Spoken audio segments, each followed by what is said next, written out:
¿Cómo era Belisario? ¿Cómo es que? ¿Con Belisario?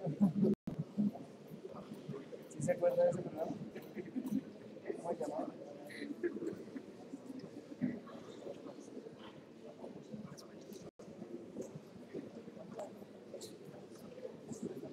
Dos.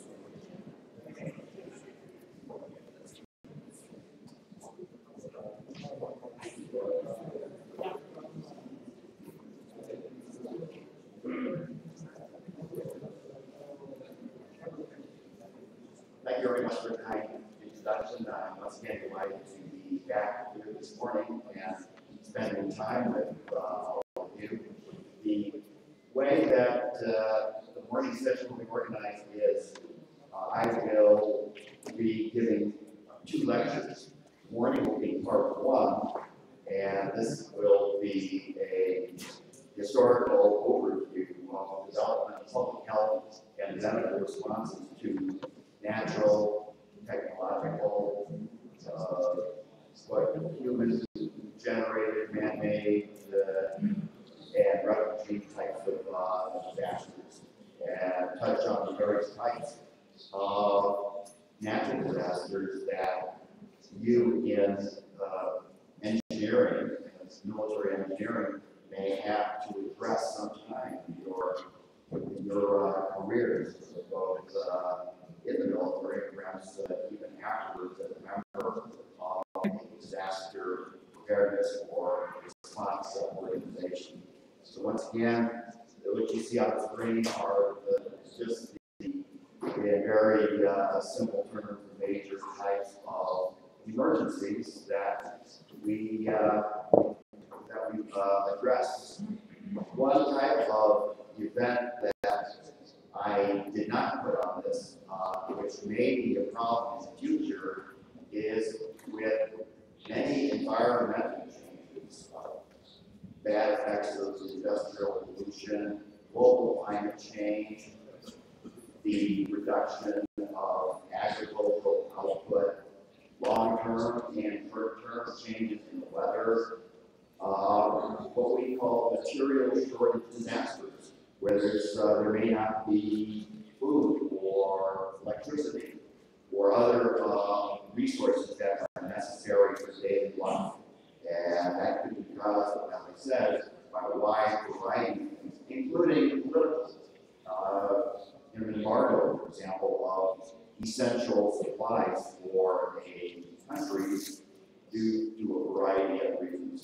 So I'll begin this morning with an overview of the past, and this afternoon I'll talk about some of the current ongoing risk management, disaster preparedness, and response initiatives that are being done around the world, and discuss some of what is proposed for the future. And when one starts to talk about the future, one begins to enter areas of not only potential advances in how we do things, but also controversies. Disasters, of course, talk about the history of how we respond to disasters. It's amazing that nothing really changes over time. Here we have, does anyone recognize this city?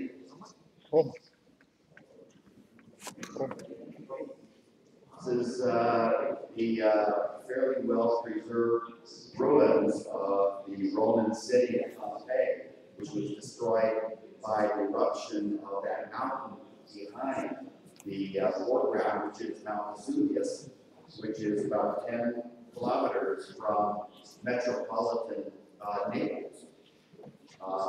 And you can see that the city, because it was covered up by ash, was well preserved, but it was a good example of very, very poor risk management, risk communication, disaster alert. The Roman magisterial officials, civil defense, they knew that that volcano had erupted many times over the last hundreds of years, and even within their own lifetime, that volcano had erupted.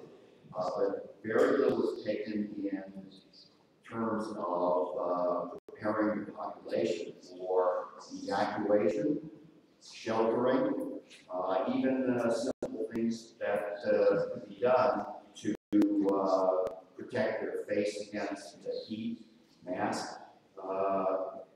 And we've seen many examples of similar lack of preparedness for years throughout the last 2,000 years. Fortunately, I think that on the whole, we're doing a much better job at preparing for widely expected events in our community, like a volcano within a very short distance. So overall, I think we are doing much better, but we can do a much better job.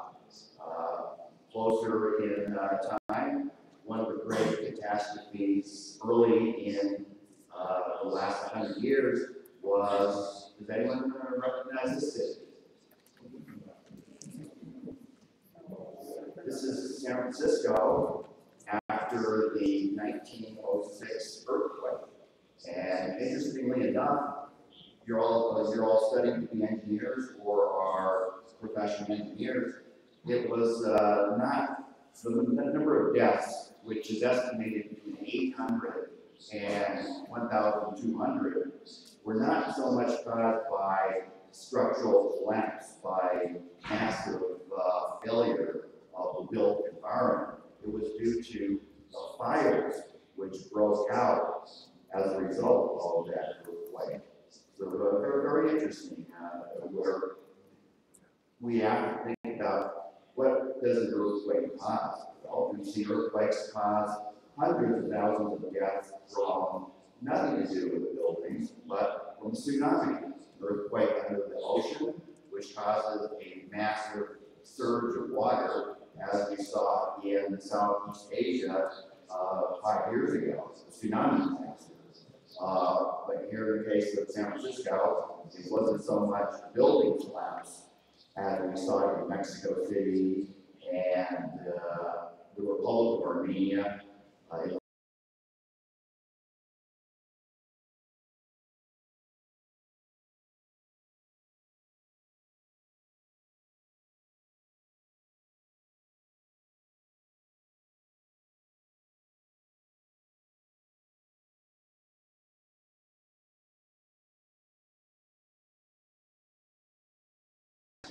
Those skills are also useful in other kinds of disasters. So you may have experience in hydrology or the engineering of floodplain control or putting bridges quickly over a river.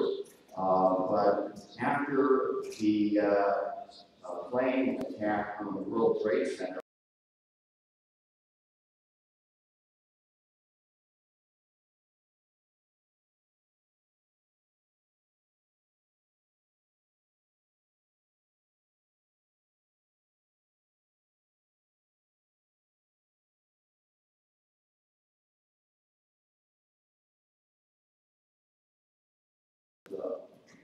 almost 2,000 dead people.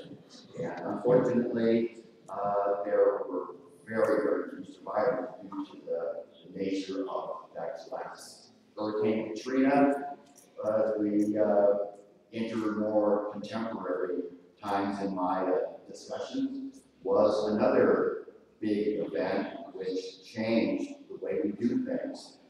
I must say that when things change, when things improve, very rarely is it because of we know that we should be doing something as a result of a scientific paper or a class, a course like this. It is almost always the pressure of a major, highly visible, high politically charged event like a Hurricane Katrina, where the political leaders needed to make changes, as well as the World Trade Center. These events that happened, they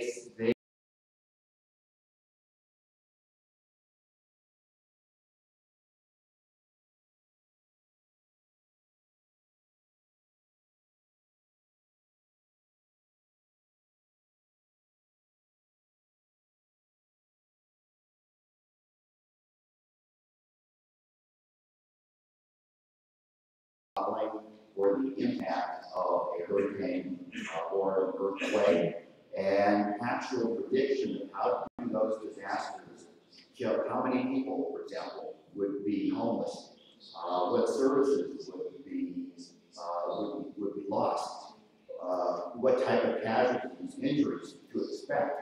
And that's science of computer simulation of impact, or from a medical doctor's perspective, casualty estimation modeling. But that is only one part of this big field now where you can develop a scenario for a magnitude 8.0 earthquake on a fault near Bogotá or near San Francisco at a given time of day. Patterns of numbers of people in the city will be different at noon versus 3 o'clock in the morning. Most people go home, and where they go home to is outside the city, in the suburban area.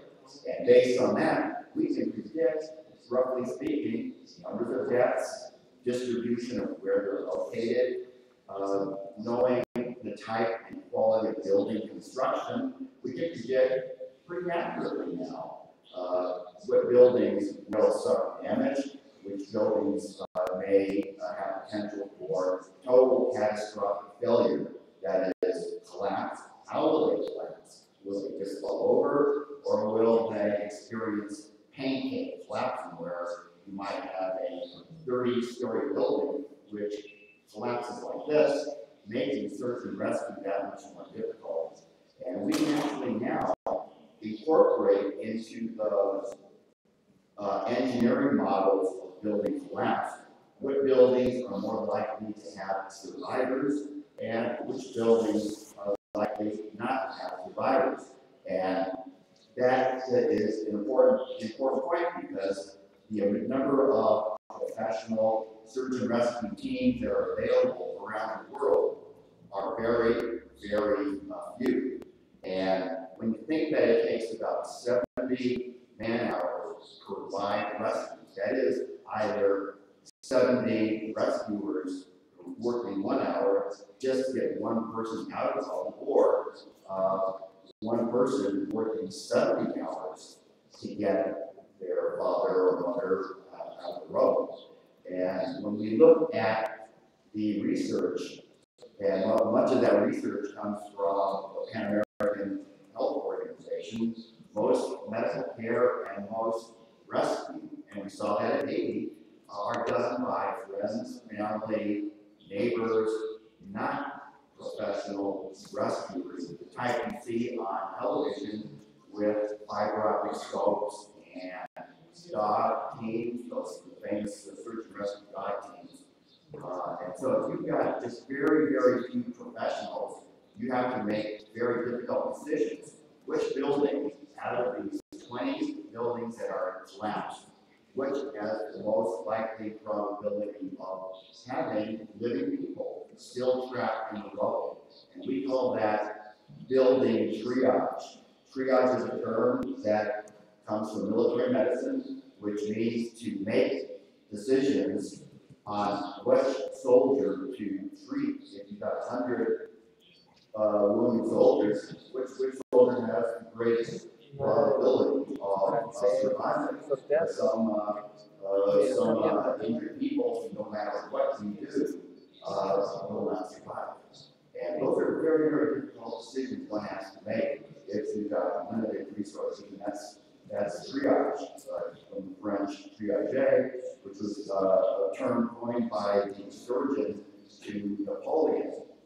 And when you think about the military industry, the importance of good health care as a part of a military operation is absolutely critical, since historically most deaths and injuries in war are not caused by combat.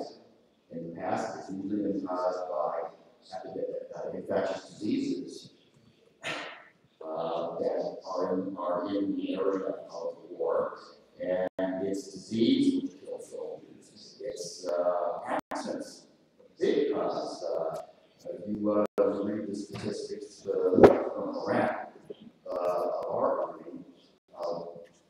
many, many deaths and injuries from automobile accidents or other occupational injuries, which is something a lot of times we don't think about.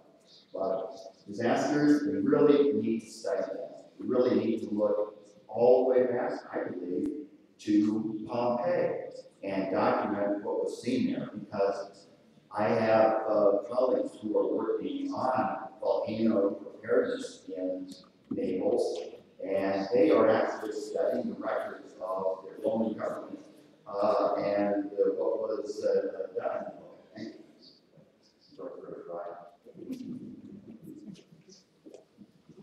But unfortunately, on the one hand, we do a much better job preparing, but we have many, many, many more people at risk of death.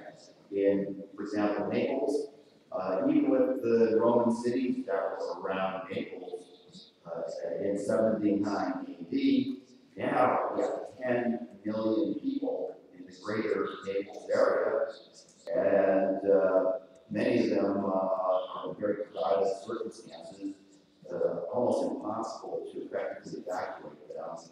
And I have seen computer modeling, once again, modeling what would be the impact of a similar eruption of Vesuvius now, given the fact that we have so many more people in the area. And that is quite useful for planning and preparedness, because it allows us to do a gap analysis of given the resources we have, given the problems we have in transportation lines, buses, trains, how much warning will we have? Even if we know when the volcano is just about to erupt, are we going to be able to get that message to the population?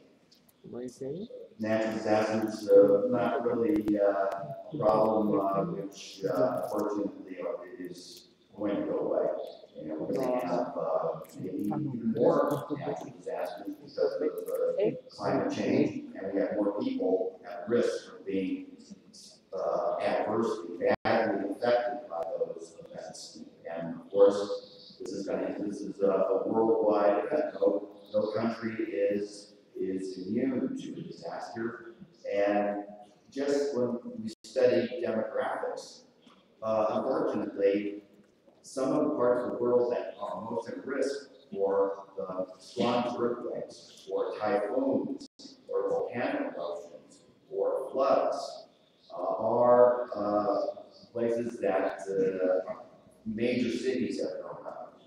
100 years ago, maybe only a few hundred people may have been impacted given a tidal wave or an earthquake. Now, we have mega cities. We have cities of millions of people right on an earthquake fault. These are just some of the types of policy studies that are being done that show that not only natural disasters are increasing and affecting more people, but hunger, food shortage disasters, political, military operations, civil violence due to poor agricultural practices. We may be seeing food shortage and famine in the future. And when we think of all of the effort that has been spent over the last 60 years on trying to improve our agriculture and in food relief, we still have 850 million. Can you imagine? Almost 1 billion people who do not have enough food to sustain basic levels of health. And that's something that is going to have to be addressed, because food shortages are going to lead to population movements, which are going to lead to political problems, which may lead to actual conflict. And that's just a fact. That's just what history has told us. Fortunately, if you look at some of the reports, Center for Managing Security and Transitional Societies that may be emerging from war, societies that are just starting to become more economically developed, these countries are unprepared and at times overwhelmed. And that is the current state in many parts of the world. And certainly, as we see this very day in very crucial parts of the world, like Egypt, Middle East, political destabilization has major public health impacts. Certainly not only just deaths from rioting or violence, but destruction of healthcare infrastructure, mass migration of doctors and nurses to escape the violence, direct targeting of hospitals and the Red Cross, which we never saw 30, 40 years ago, but are now something that is just a fact of life that those of us in relief and disaster preparedness have to deal with. So political change, climatic change causing food shortage, they cause human impact. They cause bad things on people, not only because of landmines, for example, or being caught between the warring parties, but forcing people to move is now it's a way of conducting war. It is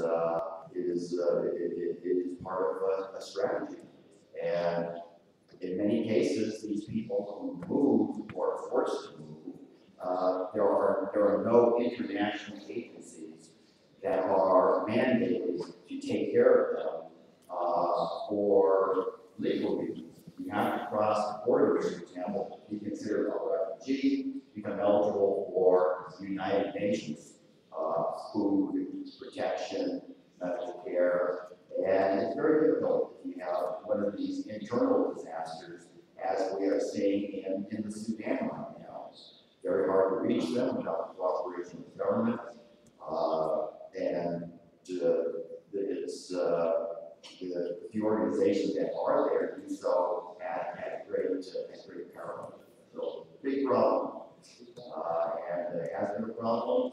And once again, this is the Rwanda refugee crisis in 1994, where there was genocide in Rwanda, subsequent movement of 1 million people within 24 hours across the border. Can you imagine that? 1 million people crossing the border. And unfortunately, this is an area of endemic cholera. The international humanitarian community, we were not prepared.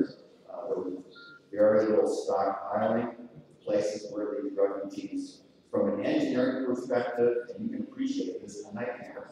These million refugees, they settled on a volcanic, an ancient volcanic lava flow, hard as rock. How are you going to dig wells? How are you going to dig latrine trenches, or even get rid of excreta, human waste? Well, what did they do? They just put the waste in the water, in Lake Kivu, which served as a giant toilet bowl as well as the water supply. And it wasn't surprising that we had an epidemic of cholera and 50,000 dead people within 3 weeks. So these are and this was an engineering challenge. How do we supply water? How do we get rid of human waste for 1 million people? That's a city that is on bedrock, on hard lava flow. Quite a challenge to bring water also logistically, and it's only the military that was able to marshal the transportation, the supplies, the personnel, the air bases that were places for refueling to get water for this disaster. Now, not only this event, Rwanda Mexico City earthquake, which was a major point, and it was Mexico City earthquake that really we started modern age earthquake medicine, search and rescue. That was when we first started to see professional search and rescue teams. The 1994 Rwanda refugee crisis. That was such a miserable, so many bad things happened, so many things which could have been done better, that the international community, they funded a extensive 5-volume study of how can we improve future catastrophic events like this. And they had 1 volume on engineering, water supply, shelter, 1 on communications, 1 on better communication between the non-government organizations, by donor agencies, by recipient countries, by the health and medical sector. How can we improve stockpiling? And very importantly, how do we improve early warning for this kind of disaster? We had early warning for hurricanes. We had early, trying to do a better job of early warning for earthquakes. Have a ways to go, but that science has progressed. But how do we predict a event like this? How do we predict that there's going to be outbreak of genocide? And how do we predict where these refugees are going to go? Well, after this happened at the World Health Organization, they established a early warning health intelligence network to try to pick up little clues that there may be some event, economic collapse, religious fighting, fighting between countries, fighting between factions within a country, famine, food shortages that may cause mass population or what we call forced migration disasters, whether within one country or if they cross the border, then we call them refugees. If they do not cross the border for legal reasons, Geneva Conventions, the International Committee of the Red Cross, those are internally displaced people who have different organizations that, generally speaking, would be mandated by international humanitarian law to provide them with care. Now, that's one thing that we also have to learn if we want to become experts in disaster response. There's a lot of legal issues, both the legal issue of major responsibilities for healthcare for a disaster in the country. Is it at the federal level? What are the relations vis-a-vis local government authorities and state authorities and federal authorities? And what if you have disaster victims coming into your country?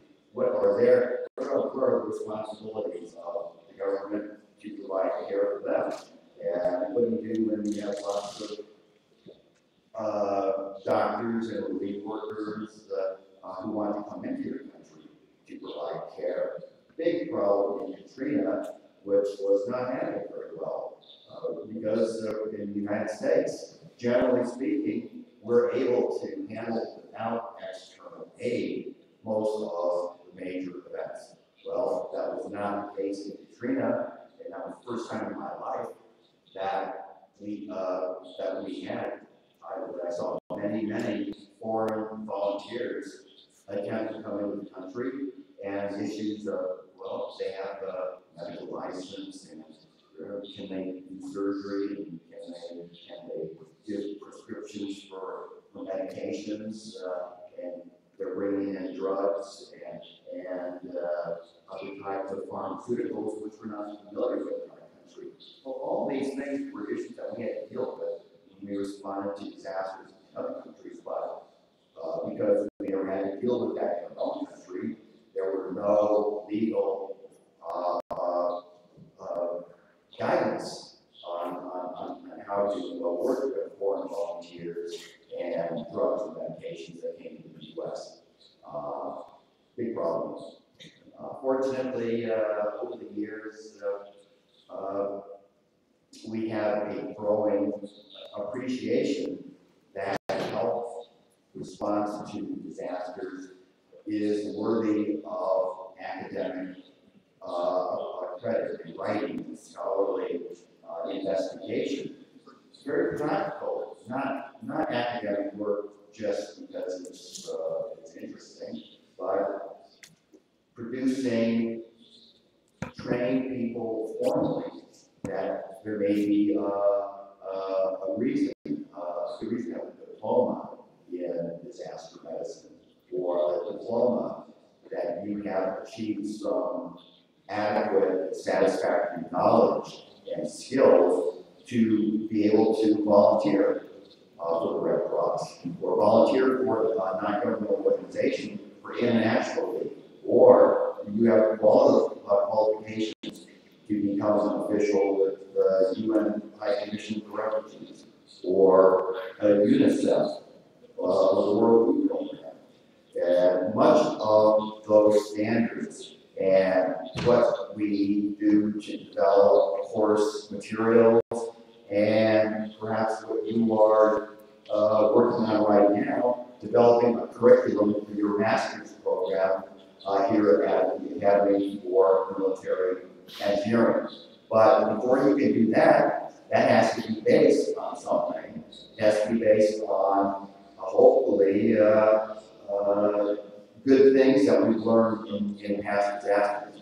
How many latrines do we need, for example, for how many people in a refugee camp? How much water does a person living outside, and the home is destroyed, how much water do they need per day? How many calories do they need? They're going to be working very hard, and the weather might be very hot. And the amount of calories that you need during normal life, let me tell you, is very different than how many calories you need working under the hot sun, trying to rebuild your home. How much space does a person need? How many tents does someone need? These are just very basic questions, but if you're going to be developing a course on risk management and disaster preparedness, you have to know things like that. Where does that information come from? It comes from research. And where does you do research? Not only got to do research, but it needs to be published. And these are just some, over the last 30 years, key publications which were so important that they changed the way we do things. They were read by decision makers. They influenced the development of courses. They promoted the development of centers, institutes that study disasters. Not only medical health, but engineering, sociology, anthropology. But disasters requires everyone working together. We cannot provide good health care unless we understand the culture, the anthropology of a society. And that's something that many people don't really understand. That you have to know more than just technical details of surgery, how to sew someone up, how to fix a broken arm, how to, for example, provide food, for example. Just knowing how many calories a person needs. If you don't give food in a culturally appropriate form, people won't eat it. So it's very important that as part of the curriculum for disaster response, that we give attention to the culture of the community, language obviously very, very important, and history of that region.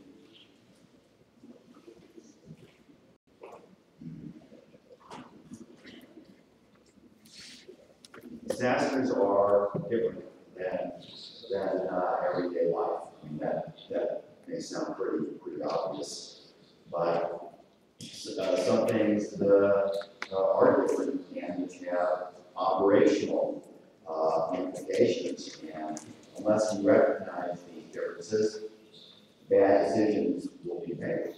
But I know that this is not a epidemiology or medical audience, but can someone give me the definition of an epidemic?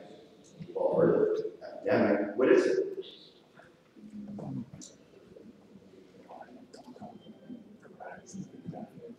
Does anyone know what epidemic is? Study of epidemics. Basically, epidemic, if you read textbooks on public health, it is the number of people, what we call incidence or prevalence of people in a community with a disease. It could be influenza, it could be measles, it could be cholera, it could be alcohol intoxication after a football game, any condition that may be perceived as bad health, public health. That is above the normal. So you may have these diseases like influenza. Right now we're right in the middle of the influenza season, and every year in the United States, our baseline is about 40,000 deaths per year, mostly elderly. And the normal definition of an epidemic is we have more than normal incidence or prevalence or numbers of people who have that disease at a given point in time. Obviously, that's something that's very important to know, and you have to, it's not, you might think, oh, that's common sense. Probably a pretty easy number to define. Not so easy, because what do we need to define an epidemic? It's called rate. Rate is you have to have a denominator and a numerator. And if you don't have those, you don't know what's going to happen up now. Because 5 cases of cholera in a population of 10 people, that's 30%. 5 cases of cholera in a population of 10 million, okay, that's less than that. That's not so bad. So you have to have that bottom number, the numerator, and you have to get that from the census information, which oftentimes does not exist. And this is just part and parcel of basic everyday epidemiology. Epidemiology in a disaster is different because you have some diseases that one case of that disease in a flood disaster or you find that erupts, you have displaced people, one case of cholera, one case of bloody diarrhea, what we generally think is caused by bacteria, Shigella bacteria, or bacillary dysentery, measles, or meningitis, specifically bacterial meningitis, meningococcal meningitis. And in these cases, in my opinion, one case is an emergency. One case should set off all of the alarms. Because that one case means there are probably other cases, or these diseases are so contagious that unless you isolate that person within several hours, days at the most, you'll have 100 cases. And by that point in time, they call it the genie is out of the bottle. It's possible to stop, or only stop after you have 50,000 potentially preventable diseases. So that's why being able to collect information is so important. And being able to identify that very, very first case of cholera that presents, or yellow fever, or malaria, because these are diseases that can go to a population like wildfire and very, very difficult to pick up.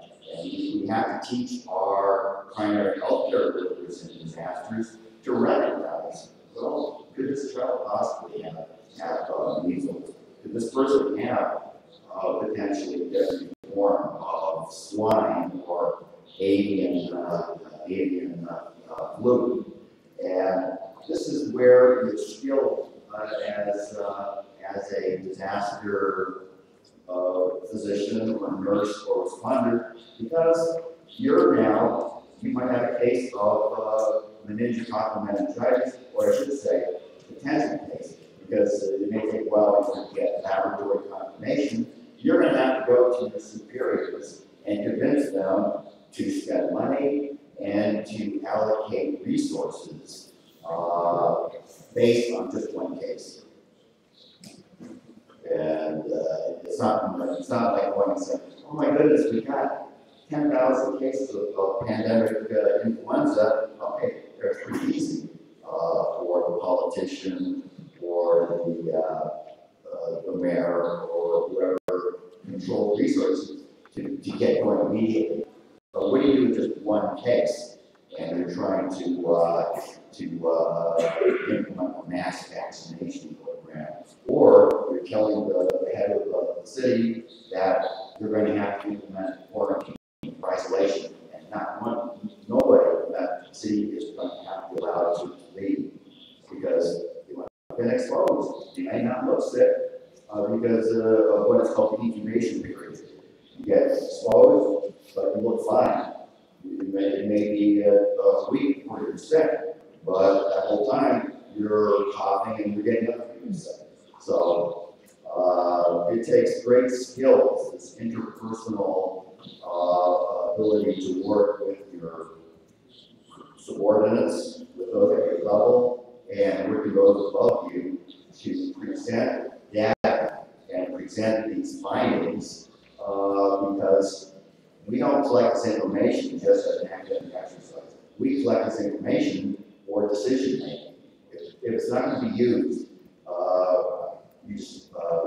we're taught when I was at CDC, data for decision making, that's why we're here. And if the data is not going to be used, then we shouldn't waste money collecting that data. Over the years, I've been focusing on a lot of negative things, but simple measures, inexpensive measures have been developed, which have saved millions of lives. Like I mentioned cholera, and cholera is caused by contaminated water and inappropriate disposal of excreta. And people basically die of, it's like bleeding to death, but instead of losing blood, you're having just profuse, unstoppable, uncontrollable water diarrhea. And for a little child, it's death, major cause of death for little kids below the age of 5. Diarrheal disease, respiratory tract infections, malaria, measles, and another more rare causes of death. This does not require very sophisticated medical care. None doesn't have to be brought to the hospital in most cases, unless they're severely dehydrated.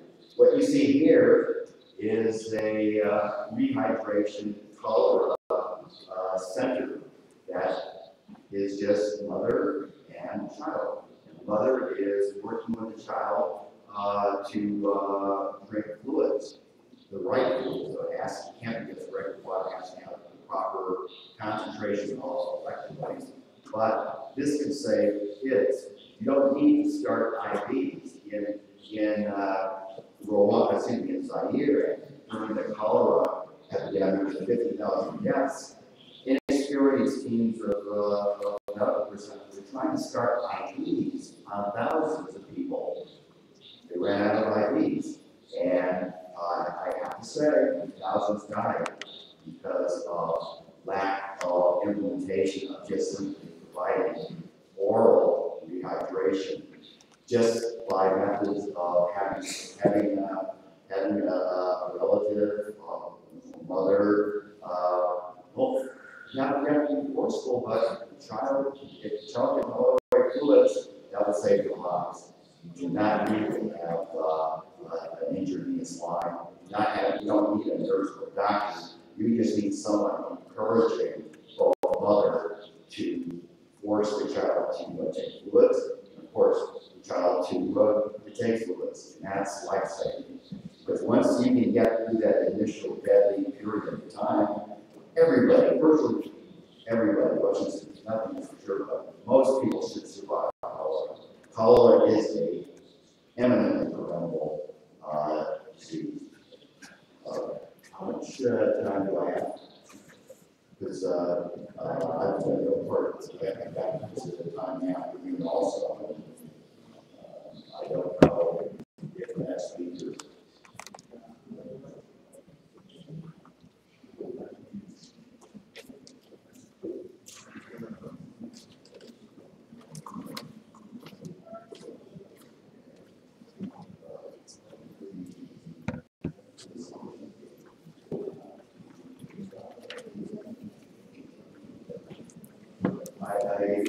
I'll continue in the afternoon with the discussion of health information used in emergency populations, how we collect it, and how we analyze it, and ways of getting the information to the community.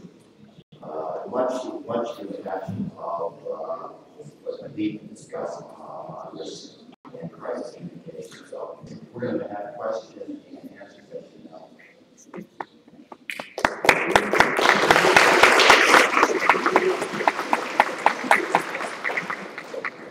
Por favor, vamos a dar